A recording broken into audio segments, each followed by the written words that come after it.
All right, let's just jump right in. Picture this. You've got this amazing startup, but the original founders are gone. There's no official handbook, and suddenly, rivals are popping up everywhere, each claiming they have the real vision. How does the original company survive? Well, believe it or not, that was the exact crisis Christianity was facing back in the 2nd century. Think about it. The apostles, the people who actually walked and talked with Jesus, they were all gone. The faith was under attack from the Roman Empire on the outside, sure, but the really dangerous threat, that was coming from the inside. All these competing versions of Christianity were spreading like wildfire, and each one claimed to have the secret, true teachings. So the question is, how did the faith that we know today make it through all that chaos? Well, the answer, in a huge way, comes down to one man. And that man was Irenaeus of Lyons. What's so crucial about him is that his authority didn't come from some new, crazy revelation. No, it came from something old, something direct and personal. He was a living bridge stretching all the way back to the very beginning. And this timeline here, this shows you just how incredibly close he was. Irenaeus wasn't learning this stuff from fourth-hand accounts or some dusty old book. He was the student of a man named Polycarp. And who was Polycarp? He was a direct disciple of the Apostle John himself. You know, the one who wrote a gospel and leaned on Jesus at the Last Supper. This isn't just a historical footnote. This was Irenaeus' entire claim to authority. It was his superpower. You can almost feel the power in his own words here, can't you? He's not saying, I read about it. He's saying, I can still see the room. I remember the sound of my teacher's voice when he told me what the Apostle John said. This personal, living memory. Well, it was the bedrock for everything he was about to build. And man, did he need a solid foundation, because he was about to walk right into what was pretty much Christianity's first civil war, a real battle for its very soul. The main enemy he was up against was this really complex movement we call Gnosticism. Now, the core idea here was pretty wild. They believed that the God of the Old Testament, the one who created our physical world, was actually an evil, gungling lesser god. And for them, salvation meant escaping this physical prison of a world by getting your hands on some secret knowledge, or gnosis, from a much higher, better, good God.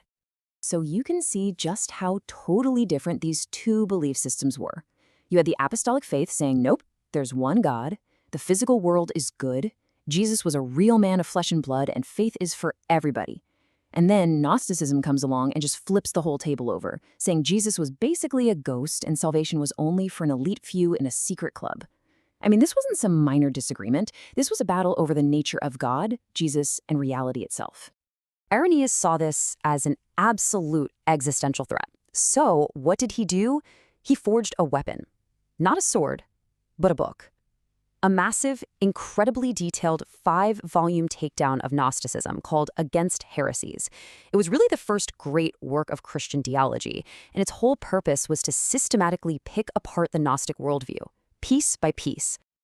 But here's the thing. In the process of tearing down all these other ideas, Irenaeus did something even more important. He laid out a crystal-clear blueprint for what Christians should believe. He basically established the framework that would go on to define the faith for centuries. His first move against the Gnostics and their secret knowledge was just simple and brilliant: apostolic succession. He argued that the real teaching isn't secret at all. In fact, it's totally public. Jesus gave it to the apostles. The apostles appointed bishops to take their place, and those bishops passed it down in an unbroken, verifiable public chain. You could literally trace the teaching all the way back to the source. No secrets needed.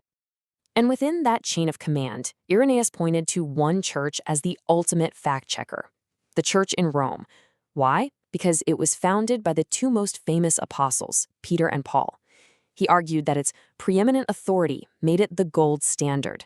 So if your local church's beliefs didn't line up with what they were teaching in Rome, well, you were probably off the path. Another absolute cornerstone of his blueprint was the Eucharist. And on this, Irenaeus did not mince words. He taught that the bread and wine, after they're blessed, become really the Lord's body and blood. For him, this wasn't a metaphor, it was a physical reality. And why was this so incredibly important to him? Because it was a direct shot at that Gnostic idea that the physical world is evil. Think about it. If Jesus had a real physical body that can be truly present in the Eucharist, then the whole Gnostic denial of his humanity and the idea that creation is bad, it just crumbles. The Eucharist became this constant physical proof of the incarnation. And finally, to lock down the official story of this very physical Christ, Irenaeus drew a firm line in the sand about the scriptures. At the time, there were dozens of different gospels floating around.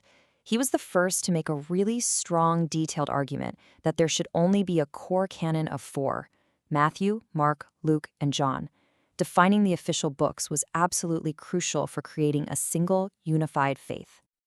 Now, this blueprint that Irenaeus laid out was so foundational, its influence is still being debated today. In fact, if we jump forward about 1400 years, we see how his 2nd century teachings create this fascinating historical challenge to the principles of the Protestant Reformation. Let's just put them side by side. So when you look at it like this, the contrast is just stark. On authority, Irenaeus was all about scripture plus the public tradition handed down by the bishops. But the Reformation principle was sola scriptura, or scripture alone. Total game changer. On the Eucharist, Irenaeus taught a real physical presence, which is very different from the largely symbolic view that developed in many Protestant traditions. And for salvation, Irenaeus taught what we call baptismal regeneration, that being born again is tied directly to the act of baptism. Again, a sharp contrast to the Reformation's core idea of sola fide, or salvation through faith alone. So what this really shows us is just how long-lasting his blueprint was. These core ideas that Irenaeus was defending as the original apostolic faith, that tradition is a crucial partner to Scripture, that the Eucharist is a physical reality, and that baptism is key to salvation for everyone, even infants, this was the bedrock of Christian thought for more than 1,000 years before the Reformation came along and challenged it. So, at the end of the day, what's the best way to sum up this guy's massive contribution?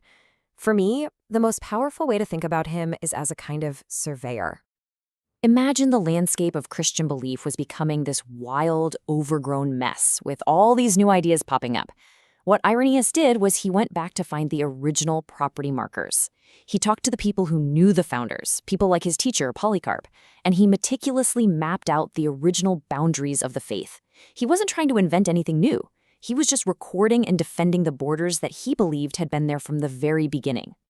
The map he drew guided Christianity for over a millennium, and for millions of people, it's still the guide today.